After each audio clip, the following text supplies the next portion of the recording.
मेरे ससुर ने मालिश करने के लिए एक छोटी उम्र की नौकरानी रखी थी। आधी रात को उनके कमरे से चीखने चिल्लाने की आवाज़ें आती थीं। मुझे ससुर के ऊपर बहुत गुस्सा आता था।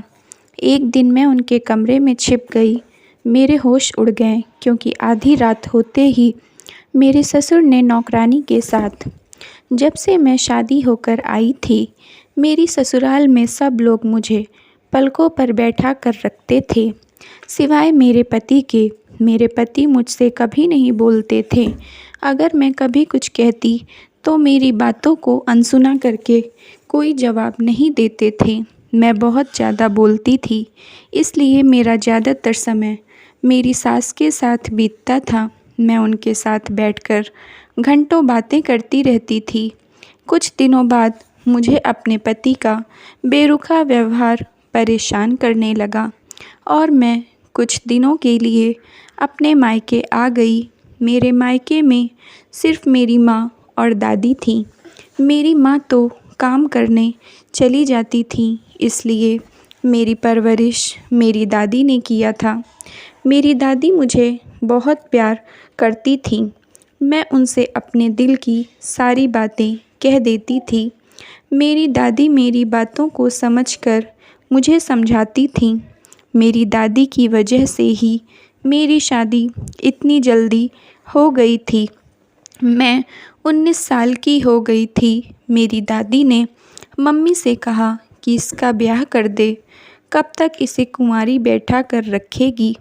माँ को भी दादी की बात सही लगी, लेकिन माँ ने कहा इसे तो घर का कामकाज करना कुछ भी नहीं आता है। दादी ने कहा अब मौज मस्ती के दिन चले गए, मैं इसे 2 महीने में घर का सारा कामकाज अच्छे से सिखा दूंगी। जैसे ही यह घर संभालना सीख जाएगी, इसकी शादी कर देना। तू लड़का देखना शुरू कर दे, कोई अच्छा लड़का मिलते ही मुझे बताना। माँ ने हाँ में सिर हिलाया। अब तो मेरी दादी सुबह से ही मुझे जगा देती थी। कहती थी ससुराल में देर तक नहीं सोया जाता है, इसलिए सुबह उठने की आदत डाल ले। मैं उनके सामने थोड़ा नखरे तो दिखाती थी कि दादी मुझे ये सब मत सिखाओ, मुझे अभी शादी नहीं करनी है। लेकिन मन ही मन मैं भी अपने सपनों के राजकुमार के सपने देखती थी।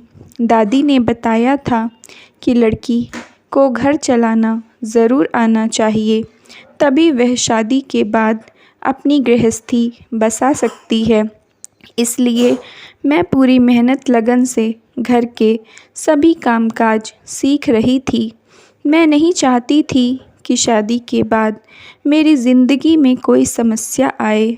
मेरी दादी ने मुझे एक और सीख दिया था कि ससुराल जाने के बाद तुम्हारा सबसे पहला काम है अपने ससुराल वालों के दिल में जगह बनाओ।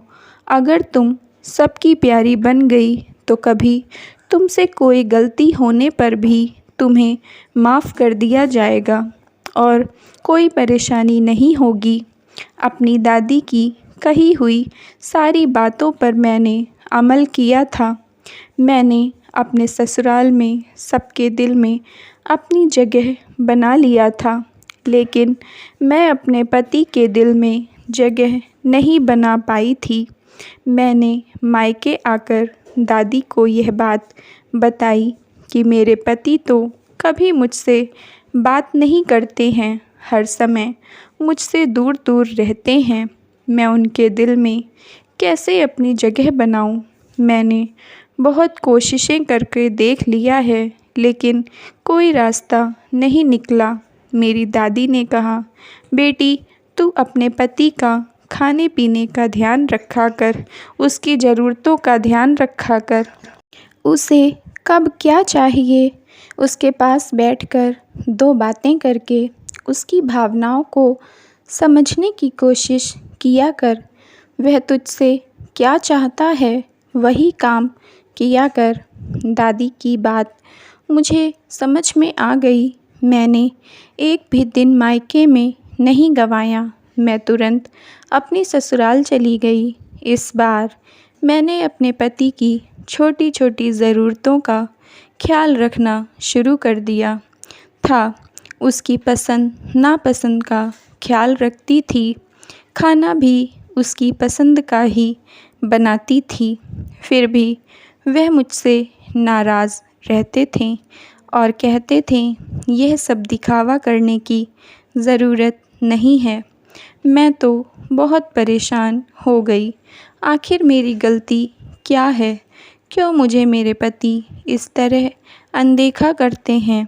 एक दिन मैंने उनकी शिकायत अपनी सास से कर दिया और कहा कि जब मैं इन्हें पसंद नहीं थी तो मेरी शादी क्यों इनसे करवाई? क्यों मेरी ज़िंदगी बर्बाद कर दिया? मेरी सास ने कहा, बहू, तुम्हें परेशान होने की ज़रूरत नहीं है। मैं उससे बात करती हूँ, वह ऐसा क्यों कर रहा है? शादी के समय तो उसने हमसे कोई शिकायत नहीं की थी। अब उसे क्या हो गया? जब शाम को मेरे पति घर आए, मैं चुपके से सुन रही थी। मेरी सास ने कहा, बेटा, तू बहू से बात क्यों नहीं करता है? तब उन्होंने कहा, माँ, मैंने कभी नहीं सोचा था कि मैं आपको अपनी शादी की ज़िम्मेदारी दे दूँगा, तो आप किसी भी ऐरी गैरी लड़की से मेरी शादी करवा देंगी। आपने मेरी पसंद नापसंद का ख्याल रखना चाहिए ना। इस लड़की में बोलने का ढंग है, ना चलने का, और ना ही कपड़े पहनने का ढंग है। ज़्यादा पढ़ी लिखी भी नहीं है। पता नहीं क्या सोचकर आपने मेरी शादी इस लड़की से कर दिया। मेरी सास ने कहा, बेटा, इस लड़की की माँ का एहसान है हमारे ऊपर, इसलिए शादी किया है। और रही बात पढ़ने लिखने और चाल चलन की, तो वह अभी भी यह सब सीख सकती है। हम जैसे उसे ढाल देंगे, वह वैसे ही ढल जाएगी। अभी उसकी उम्र कम है, धीरे धीरे उसके अंदर से भी बचपना चला जाएगा और समझदारी आ जाएगी। तू एक काम कर, उसका एडमिशन करवा दे। वह पढ़ाई करेगी तो सब कुछ सीख जाएगी। मेरे पति ने, ठीक है माँ, मैं कल ही किसी अच्छे कॉलेज में उसका एडमिशन करवा दूँगा। मैंने अपने पति और सास की सारी बातें सुन लिया था, जिससे मुझे काफ़ी तसल्ली मिली। लेकिन मेरी सास मेरी माँ के किस एहसान की बात कर रही थी, क्योंकि मेरी माँ ने तो आज तक किसी एहसान के बारे में नहीं बताया था। खैर, जो भी था, अगले दिन मेरे पति ने मुझे तैयार होने के लिए कहा। मैं तैयार हो गई। वह मुझे अपने साथ एक बड़े कॉलेज में लेकर गए। वहाँ मेरा एडमिशन करवा दिया। मैं दिन रात जी तोड़ पढ़ाई करने लगी। मेरी मेहनत लगन को देखकर मेरे पति भी मुझसे प्यार करने लगे। वह खुद मुझे पढ़ाते थे। मेरे साथ मेरी पढ़ाई में वह भी मेहनत कर रहे थे। मुझे बोलना, चलना, पहनना, ओढ़ना सब आने लगा था। अब मैं भी अपने पति की प्यारी बन गई थी। उन्हें मुझसे कोई शिकायत नहीं थी। एक दिन मेरे मोबाइल पर किसी अनजान नंबर से फ़ोन आया। एक लड़का था। वह बोल रहा था, मैं आपको अच्छी तरह जानता हूँ। आपका पति आपसे प्यार नहीं करता है। आप उसके साथ खुश नहीं हो। मैं आपसे बहुत प्यार करता हूँ। आप अपने पति को छोड़कर मेरे पास आ जाओ। उस लड़के की बात सुनकर तो मैं घबरा गई। मेरा नंबर तो मैंने किसी को भी नहीं दिया था। फिर इस लड़के को मेरा नंबर कैसे मिला? आए दिन वह फ़ोन करने लगा। मैंने उससे पूछा, तुम कौन हो? तुमसे किसने कहा कि मैं अपने पति के साथ खुश नहीं हूँ, जबकि मैं तो अपने पति के साथ बहुत खुश हूँ। अब तो वह मुझे बहुत ही ज़्यादा प्यार करते हैं, लेकिन उस लड़के ने फ़ोन करना बंद नहीं किया। मैंने डर की वजह से यह बात अपने पति को भी नहीं बताई, वरना वह मेरे बारे में ही गलत समझते। बड़ी मुश्किल से तो मैंने उनके दिल में अपनी जगह बनाई थी। अब मैं उनकी नफ़रत बर्दाश्त नहीं कर सकती थी।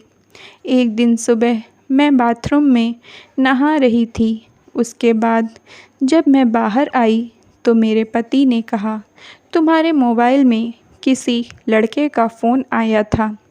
तुम कॉलेज जाकर यह सब करती हो, तुम्हें शर्म नहीं आती? शादीशुदा होकर यह सब करती हो, आज के बाद तुम कॉलेज नहीं जाओगी। मैंने कहा, आप ही तो चाहते थे कि मैं पढ़ाई करूं।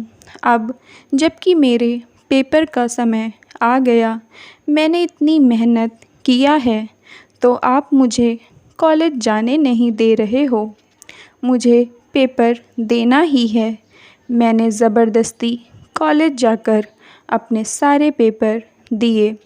मेरे पति का एक बार फिर मुझसे झगड़ा हो गया। वह मुझसे बात तक नहीं करते थे, लेकिन मैं क्या करती? मैंने इतनी तैयारी किया था, मैं पेपर नहीं छोड़ सकती थी। जब रिज़ल्ट आया तो मैं पास हो गई। मैं बहुत खुश थी, लेकिन अपने पति के बारे में सोच रही थी।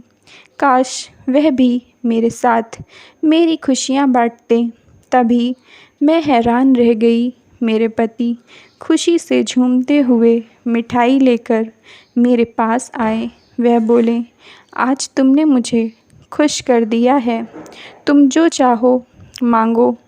मैंने कहा, बस मुझे आपका प्यार चाहिए। वह बोले, मुझे माफ़ कर दो, मैंने बिना सच्चाई जाने तुम्हें क्या कह दिया, तुम्हारे साथ कितना गलत व्यवहार किया था। मेरे पति ने कहा, ऐसा एक गिरोह चल रहा है। यह लोग तुम्हारे कॉलेज से तुम्हारा नंबर लेकर फ़ोन करते थे। सिर्फ़ तुम्हें ही नहीं, बहुत सारी लड़कियों के पास इनके फ़ोन जाते थे। इनका काम था लड़कियों को मोहब्बत के जाल में फंसाना, फिर उन्हें घर से भागने के लिए उत्साहित करना। जो भी लड़कियां गहने, जेवर, नकदी लेकर भागती थीं, वह सब रास्ते में ही लूट लेते थे और उन लड़कियों से मिलने के लिए साफ मना कर देते थे। लेकिन तुमसे मुझे एक शिकायत है, तुम मुझ पर भरोसा नहीं करती। यह बात तुम्हें मुझसे तुरंत बतानी चाहिए थी, लेकिन तुमने नहीं बताया। मुझे तुम्हारा फ़ोन रिसीव करने में पता चला था, इसलिए मैं ज़्यादा गुस्सा था। लेकिन फिर भी मैंने सच्चाई का पता लगाया। वह लोग पकड़े गए हैं। हम दोनों पति पत्नी के बीच सब कुछ ठीक हो गया था, लेकिन हमारे सास ससुर के बीच झगड़ा होने लगा था। यह झगड़ा अब बहुत बढ़ रहा था। मेरी सास बहुत कम ही ससुर जी के कमरे में सोने जाती थी। एक दिन एक औरत हमारे घर आई। वह बहुत गरीब लग रही थी। उसके कपड़े पुराने थे, चप्पल टूटी थी। वह अपने साथ एक लड़की लेकर आई थी। मेरे ससुर ने उस लड़की को अपने घर में मालिश करने के लिए रख लिया। वह बूढ़ी औरत अपनी लड़की को छोड़कर चली गई। वह नौकरानी ज़्यादातर ससुर जी के पास ही रहती थी। रात में भी उनके कमरे में सोती थी। अब मेरी सास भी ससुर जी के कमरे में रोज़ सोने लगी थी। आधी रात के बाद ही उन लोगों के कमरे से आवाज़ें आने लगती थीं। मैं बहुत परेशान थी कि आखिर यह सब मेरे ससुर जी इस उम्र में क्यों कर रहे हैं। उन्हें अपनी उम्र का बिल्कुल भी ख्याल नहीं था। बेचारी सासू माँ के ऊपर क्या बीतता था। एक दिन मेरे पति अपने दोस्त की शादी में गए थे। मैं चुपचाप उस रात अपने ससुर जी के कमरे में छुप गई। आधी रात को वहाँ का मंज़र देखकर तो मेरे रोंगटे खड़े हो गए, मेरे होश उड़ गए, लेकिन मैंने कुछ नहीं कहा। सुबह मौका देखकर मैं बाहर चली आई। जब मेरी सास मेरे पास आई तो मैंने उससे रात की घटना पूछी। माँ जी, यह सब क्या चल रहा है? पूरी रात शोर शराबा होता है, क्या आप मुझे पूरा सच बताएंगी? मेरी सास ने कहा, मैं तुम्हें सच बताने वाली थी। यह एक बहुत लंबी कहानी है। बहुत सालों पहले जब मैं शादी करके ससुराल में आई थी, तब मुझे सब लोग बहुत प्यार करते थे। मेरी एक बड़ी नंद थी। वह किसी लड़के से प्यार करती थी। वह लड़का अच्छा नहीं था। मैंने यह बात अपने सास ससुर को बता दिया था। मेरे सास ससुर ने नंद के ऊपर बहुत सारी पाबंदियाँ लगा दिया था। उसे उस लड़के से मिलने नहीं दिया जाता था। वह कहीं बाहर भी नहीं जा सकती थी। वह मुझसे नाराज़ हो गई और मुझसे बदला लेने के लिए मुझे बदचलन साबित करके मेरे 1 साल के बेटे के साथ मुझे घर से मार मार कर निकलवा दिया। तब तुम्हारी माँ, जो कि मेरी सहेली थी, उसने मेरी मदद किया, अपने घर पर रखा। कुछ दिनों बाद पता चला कि मेरी नंद ने भागकर उस लड़के से शादी कर लिया है। मेरे पति मेरे पास मुझे लेने आए। उन्होंने बताया कि वह आदमी जो कि तुम्हारे साथ अपना अफेयर बता रहा था, वह घर आकर माफ़ी मांग रहा था। कह रहा था कि उसने मेरी नंद के कहने पर झूठ बोला था। इस झूठ की उसे सज़ा मिल गई है। उसकी पत्नी उसे छोड़कर चली गई है। मैं अपने पति के साथ चली गई क्योंकि मेरे पास और कोई रास्ता नहीं था। वही तुम्हारी माँ का एहसान था मेरे ऊपर। इसलिए मैंने तुमसे अपने बेटे की शादी किया। उस दिन वह जो बूढ़ी औरत आई थी, वह मेरी बड़ी नंद थी, और जो नौकरानी हमारे घर में है, वह मेरी नंद की लड़की है। मेरी नंद की मोहब्बत की शादी थी, लेकिन वह उसे प्रेग्नेंट करके छोड़कर चला गया था। उसे लड़की हो गई थी। अभी तक वह गरीबी में गुजर बसर कर रही थी, लेकिन अब वह बूढ़ी हो चुकी थी। उसकी तबीयत ठीक नहीं रहती थी, इसलिए वह अपनी लड़की को यहाँ छोड़कर चली गई। अपनी बेटी को यहाँ छोड़ने के बाद तीसरे दिन वह भी इस दुनिया को छोड़कर चली गई है और अपनी बेटी का बोझ हमारे सिर पर लाद गई है। इसीलिए मेरी और तेरे ससुर की लड़ाई होती है, क्योंकि उन्होंने उसको माफ़ कर दिया और मैं उसे माफ़ नहीं कर सकी। उसके कुकर्मों की सज़ा उसकी बेटी को दे रही हूँ। जो भी उसने मेरे साथ गलत किया है, मैं उसका बदला उसकी लड़की से ले रही हूँ। मैं रात भर उससे अपने और अपने पति की मालिश करवाती हूँ। जब वह सोने लगती है तो उसे मारती पीटती हूँ। हमारी बात सबने सुन लिया था। मेरे पति ने अपनी माँ से कहा, माँ, बड़े के पापों की सज़ा बच्चों को कभी नहीं देनी चाहिए। इसमें इसका कोई दोष नहीं है। मेरे पति अपनी बुआ की लड़की के सिर पर हाथ फेरकर चले गए। वह लड़की रो रही थी। मेरे ससुर ने कहा कि हमें इस लड़की को अपनी बेटी की तरह रखना चाहिए। इसके साथ बहुत जुल्म कर चुकी हो। मैंने कहा, माँ जी, जो बुआ जी ने आपके साथ किया है वही आप इसके साथ करोगी तो आप में और बुआ जी में क्या फ़र्क रह जाएगा।